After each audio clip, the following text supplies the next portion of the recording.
Hey everybody, Justin here from the Hangfire Thought I'd do something a little bit different today than the usual.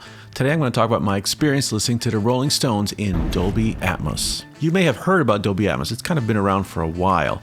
The Stones have put out a few things in Dolby Atmos.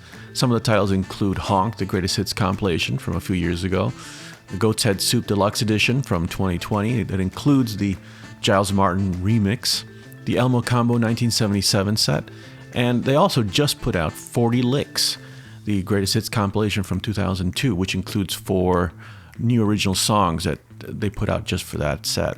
So what exactly is Dolby Atmos? It basically takes the surround sound experience and makes it more immersive. It really brings it up a few notches. There are 2 ways to listen to Dolby Atmos, either your home theater system or via headphones. Since I don't have a proper home theater system to take Dolby Atmos on, I went the headphones route.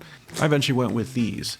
I went with the Rig 400HX, and as you can see, it comes with a activation code for Dolby Atmos. Obviously, these are not audiophile level headphones. These are your basic, like entry-level gaming headphones, which I didn't want to break the bank because this was really an experiment to see, how well this worked for me. So I spent the majority of this week listening to the music through Dolby Atmos, and here's my verdict. I had a lot of fun. It is a very cool alternate way to listen to music. It's a different experience altogether. Overall, it's something that I would definitely recommend everyone check out at least once. Trust me, I know that the Dolby Atmos stuff is rather controversial among the audiophile and sound community. By no means am I saying that this will replace traditional ways of listening to music, but I think it's a nice alternate way to listen to your favorite music once in a while. So what did I start with? I started out with 40 Licks. So the first thing I wanted to really do was kind of do an A-B comparison. So I listened to a few tracks that were the non-Dolby Atmos versions, and then I went straight into the Dolby Atmos versions. And it's funny because each song that I put on in this little experiment sort of got better and better. Then the first track that comes up is Street Fighting Man. And I have to admit, the moment it comes on, I'm not necessarily thrown aback by what's happening. I'm kind of studying and kind of getting my bearings on where the music is, where the instrumentation is, and nothing's really hitting me immediately. I definitely sense more of a presence in a lot of the music and a lot of the instruments, but it wasn't until the end where the Chennai comes into the mix during that great outro, and all of a sudden I just got this little jolt. I could feel something in the back just creep up, and I've never heard the instrument that way before. It just peeked this little head, and there was a little glimmer of it, and I just don't remember it affecting me like that in any other mix before that. So that was my first little jolt of like, oh, that was interesting. What was that? So next I put on Wild Horses, and then things got to the next level here. I was really taken aback by the acoustic guitars, and immediately I can sense that I'm in a different space. And again, I can only say that I felt that I was closer to the music, closer to the instrumentation. And you felt that the music was not anymore over there in front of you in this little rectangle or this box. It wasn't contained. You felt that it was now, you were in the middle of it, because the instrumentation is so wide and the sound is much more vibrant that you could actually almost see around the instruments in a way. And that's what was happening to Wild Horses. I could hear the ringing of the acoustic guitars, which the cherry on top is that if you're a musician, you know what acoustic guitars sound like in a room. You know the resonance of those strings ringing throughout the room. Either when you're playing it or someone else in the room is playing it, you can recall that immediacy of the sound and the delicate reverberation going on with each string, and almost seeing the notes float in the air. And when you can recognize those things, that's when the Dolby Atmos stuff really begins to really shine through, because that's exactly what happened when I was listening to Wild Horses. I was just entranced listening to these acoustic guitars, which really felt like they were right here. So the next song I put on on 40 Licks was Mixed Emotions, and literally within the first 5 seconds of it, I felt it. Again, I was just like, whoa.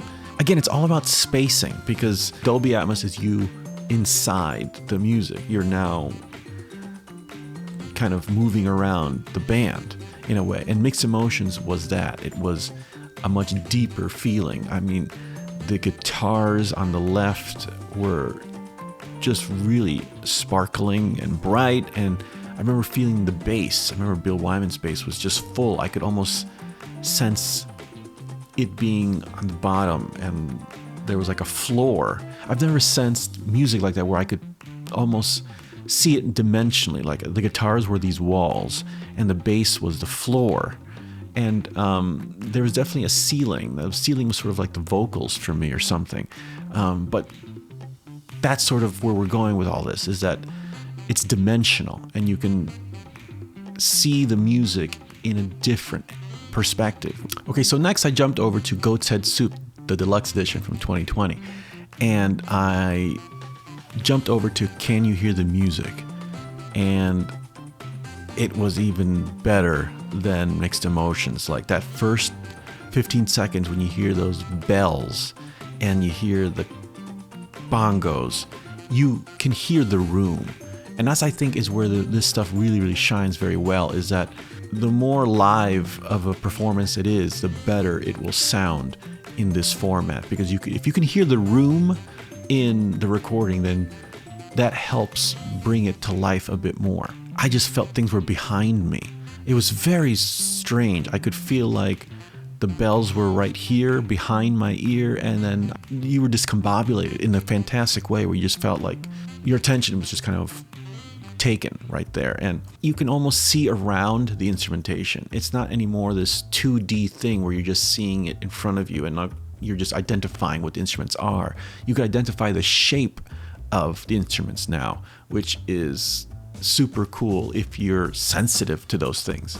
On the off chance that you're interested in listening to Dolby Atmos as well, it's on Amazon Music, and it's also on Apple, and also Tidal. I listened to all this on Tidal. They offered a free trial that I jumped on for this little experiment, and I'm happy that I used that, because it was great to kind of dip my toe into this whole world without really, breaking the bank. I was listening to all this on my laptop, which you will need the Dolby Atmos app to be activated. Like I said, my headphones came with an activation code for it.